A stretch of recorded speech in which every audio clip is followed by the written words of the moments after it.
നമസ്കാരം സുഹൃത്തുക്കളെ.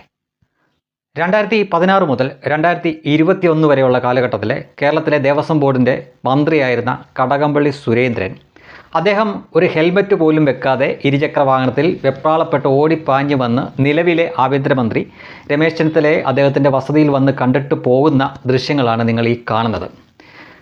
ഒരു പൊതുപ്രവർത്തകന്, അതിപ്പോൾ എതിർചേരിയിലുള്ളതാണെങ്കിലും മറ്റൊരു പൊതുപ്രവർത്തകനെ അല്ലെങ്കിൽ മന്ത്രിയെ കാണുന്നതിൽ തെറ്റൊന്നുമില്ല. പക്ഷേ ഓരോ സാഹചര്യം വെച്ചിട്ടാണ് അതിൻ്റെ പ്രാധാന്യം മറ്റുള്ളവർ വിലയിരുത്തേണ്ടത്. അപ്പോൾ ശരിക്കും ഇപ്പോൾ ഇങ്ങനെ വെപ്രാളപ്പെട്ട് ഓടി വന്ന് രമേശ് ചെന്നിത്തല എന്ന കേരളത്തിൻ്റെ ആഭ്യന്തരമന്ത്രിയെ ഇപ്പോൾ ഇദ്ദേഹം കാണാനും മാത്രം എന്ത് സംഭവമാണ് കേരളത്തിൽ നടന്നിരിക്കുന്നത് എന്ന് തീർച്ചയായിട്ടും നമ്മൾ ചിന്തിക്കേണ്ടത്. ഇപ്പോൾ നമുക്കറിയാം, ആഭ്യന്തരമന്ത്രി ഓപ്പറേഷൻ തൂഫാൻ എന്ന് പറഞ്ഞൊരു പരിപാടിയായിട്ട് മുന്നോട്ട് പോവുകയാണ്. മയക്കുമരുന്നിനെതിരെയുള്ളതാണ്. അത് വിജയകരമായ രീതിയിൽ മുന്നോട്ട് പോകുന്നു എന്നാണ് അവർ തന്നെ അവകാശപ്പെടുന്നത്. ഇതിൽ അതിനെപ്പറ്റിയുള്ള വിവരങ്ങൾ കൊടുക്കാനൊന്നുമല്ല ഇദ്ദേഹം അവിടെ പോയി കണ്ടത്. കാരണം ഇദ്ദേഹം മുൻപ് ആഭ്യന്തര വകുപ്പ് കൈകാര്യം ചെയ്തിട്ടുള്ള വ്യക്തിയല്ല. ഇപ്പോൾ അങ്ങനെയുള്ള കാര്യത്തെപ്പറ്റി എന്തെങ്കിലും സംസാരിക്കാനുണ്ടെങ്കിൽ അത് മുൻ ആഭ്യന്തരമന്ത്രിയായിരുന്ന പിണറായി വിജയനാണ് ഇത്തരം കാര്യങ്ങളൊക്കെ സംസാരിക്കേണ്ടത്. ഇനി ഇവിടെ ഫോണിൽ വിളിച്ച് സംസാരിക്കാവുന്നതേ ഉള്ളൂ. ഇന്നത്തെ ഈ 2026 പോലുള്ള ഈ കാലഘട്ടത്തിൽ അത്രയേറെ ടെക്നോളജിയൊക്കെ വളർന്നിരിക്കുകയാണ്. അതിനും പോലും മുതിരാതെ നേരിട്ട് ഓടിപ്പാഞ്ഞ് അവിടെ പോയി ഇദ്ദേഹത്തെ കാണാനുള്ള ആ സാഹചര്യം എന്താണെന്ന് ചിന്തിക്കുമ്പോഴാണ് ശബരിമലയിലെ സ്വർണ്ണക്കൊള്ള നമ്മുടെ മുന്നിലേക്ക് ഇങ്ങനെ തെളിഞ്ഞ് വരുന്നത്.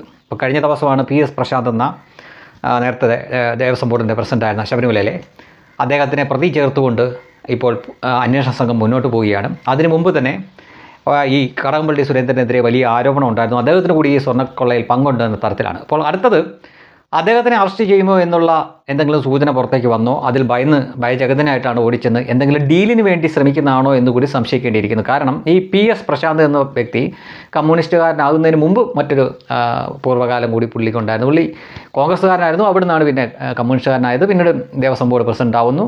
അപ്പോൾ അദ്ദേഹത്തിന് അറിയാവുന്ന കാര്യങ്ങൾ, അതുവഴി ഇദ്ദേഹത്തിന് അറിയാവുന്ന കാര്യങ്ങൾ അതെല്ലാം കൂടെ ചേർത്ത് വെച്ചുകൊണ്ട് ഈ കേസ് തന്നെ തേച്ച് മാച്ച് ഇല്ലാതാക്കാൻ വേണ്ടി എന്തെങ്കിലും ഡീലിന് വേണ്ടിയിട്ടാണോ ഇങ്ങനെ നേരിട്ട് ഓടിപ്പാഞ്ഞ് ചെന്നത് എന്ന് ന്യായമായിട്ടും സംശയിക്കാവുന്നതാണ്. അല്ലെങ്കിൽ നമുക്കൊക്കെ ഒരു നിയമം ബാധകമാണ്. ഈ നമ്മളൊക്കെ ഹെൽമറ്റ് ഇല്ലാതെ ഈ 2 വീലർ ഓടിച്ചു കഴിഞ്ഞാൽ പെറ്റി അടിച്ചു തരും. ഒന്നുകിൽ നമ്മളെ പോകുന്ന വഴിക്ക് തന്നെ പോലീസ് കൈ കാണിച്ച് നിർത്തി അവിടെ വെച്ച് തന്നെ പെറ്റി അടിക്കും, അല്ലെങ്കിൽ ആരെങ്കിലും ഫോട്ടോ എടുത്തോ, അല്ലെങ്കിൽ CCTVയിലെ ഫോട്ടോ വഴിയൊക്കെ നമ്മുടെ വീട്ടിൽ തീർച്ചയായിട്ടും ഇൻഡാസ് വരും, നമ്മളതിൻ്റെ പെറ്റി അടച്ചിരിക്കും. പക്ഷേ ഇദ്ദേഹത്തിന് ഇതൊന്നും ബാധകമല്ലേ?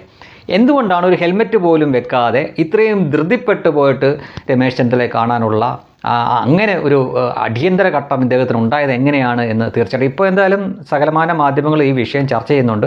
ഇങ്ങനെ ഒരു അടിയന്തര അവസ്ഥ എങ്ങനെയാണ് ഇദ്ദേഹത്തിന് വന്നത് എന്ന്. അപ്പോൾ തീർച്ചയായിട്ടും എല്ലാവരും സംസാരിക്കുന്നത് ഈ ശബരിമലയിലെ സ്വർണ്ണക്കൊള്ളയെപ്പറ്റി തന്നെയാണ്. കാരണം അതുമായിട്ടാണ് കടകംപള്ളി സുരേന്ദ്രൻ്റെ പേര് നമ്മൾ കേട്ടുകൊണ്ടിരിക്കുന്നത്, അല്ലാതെ ഓപ്പറേഷൻ തൂഫാനുമായിട്ടല്ല.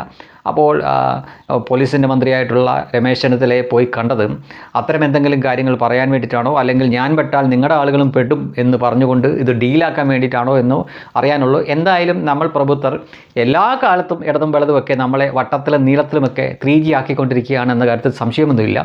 അതുകൊണ്ട് തന്നെ ഈ ശബരിമലയിലെ ഈ സ്വർണ്ണക്കൊള്ള വിഷയവും എങ്ങും എത്താനും പോകുന്നില്ല എന്നിപ്പോൾ ഏകദേശം മലയാളികൾക്കെല്ലാം മനസ്സിലായിട്ടുണ്ട്. അയ്യപ്പൻ്റെ സ്വർണ്ണം പോയെങ്കിൽ പോയി, അതിനെ തിരിച്ച് കിട്ടാനൊന്നും പോകുന്നില്ല, കിട്ടിയാൽ തന്നെ എത്ര കിട്ടും. ഇനി യഥാർത്ഥത്തിൽ കൊള്ള ചെയ്ത് ഇത് ആരുടെ പോക്കറ്റിലാണോ ചെന്നത്, അല്ലെങ്കിൽ ആരുടെ വീട്ടിലെ ആരുടെ കുട്ടികളുടെ മറ്റു കാര്യങ്ങൾക്ക് വേണ്ടിയിട്ടാണോ ഇതൊക്കെ ഉപയോഗിച്ചത്, അതൊന്നും പുറത്തു വരാൻ പോകുന്നില്ല. പകരം ഇത്തരം കാഴ്ചകളൊക്കെ കണ്ടിട്ട് അതിൽ നിന്ന് ഇതുപോലെ എന്തെങ്കിലും അനുമാനമൊക്കെ നടത്തി ഇങ്ങനെ നമുക്ക് കാലം കഴിച്ചു പോകാം, അത്രയേ പ്രബുദ്ധർക്ക് വിധിച്ചിട്ടുള്ളൂ എന്ന് കരുതുക.